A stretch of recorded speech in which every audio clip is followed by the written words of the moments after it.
আসসালামু আলাইকুম ওয়া রাহমাতুল্লাহ।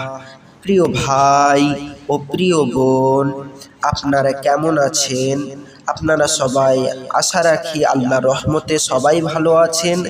আজকে আপনাদের সামনে যে বিষয়টা নিয়ে হাজির হয়েছি সে বিষয়টা হলো স্বামী এবং স্ত্রী মনোমালিন্য করা এবং কাউকে বশীভূত করা বা বশীকরণ করা।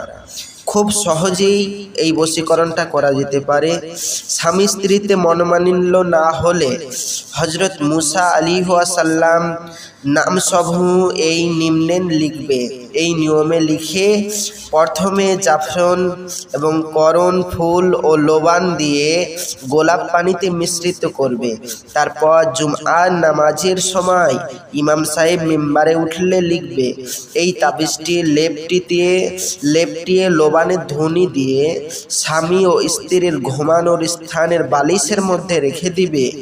নামসমূহ ওই আয়াতটা লেখার পর আপনার স্ত্রী বা আপনার স্বামী আপনার আনুগত্য হয়ে যাবে এবং মহাব্বত সৃষ্টি হয়ে যাবে আপনাদের ভেতরে। এবং দ্বিতীয় নম্বর হচ্ছে, কাউকে বশীভূত করতে হলে নিম্নের এই গোলাকার বৃত্তে যে আয়াতগুলো লেখা আছে সেগুলো আপনাকে লিখতে হবে এবং কি করতে হবে বলে দিচ্ছি। কাউকে বশীভূত করতে হলে নিম্নের নকশাটি ও দোয়া জুমআর দিনে ইমাম সাহেব মিম্বারে বসলে লিখবে। এই জন্য ধ্বনি হবে উদ মিস্তিল গোসুল ও জিরা। দোয়া নকশা এই খুব সহজেই বশীভূত করা যেতে পারে। তাই আপনারা যারা বশীকরণ করতে চান তারা এইটা করবেন।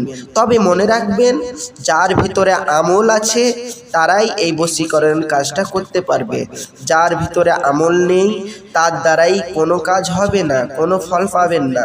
তাই যে আমল করেন তারই একমাত্র কাজ হবে এই তদবিরটা করলে। তাই যারা এই তদবিরটা বা স্বামী স্ত্রী মহব্বত সৃষ্টি করা বা বশীকরণের কাজ যারা করতে চান তারা অবশ্যই আমার নাম্বারে যোগাযোগ করুন। স্ক্রিনের এই নম্বরে আসছি, আমার জন্য দোয়া করবেন। আসসালামু আলাইকুম ওয়া রাহমাতুল্লাহ। স্বাগতম ইসলামিক নেটওয়ার্ক চ্যানেলে।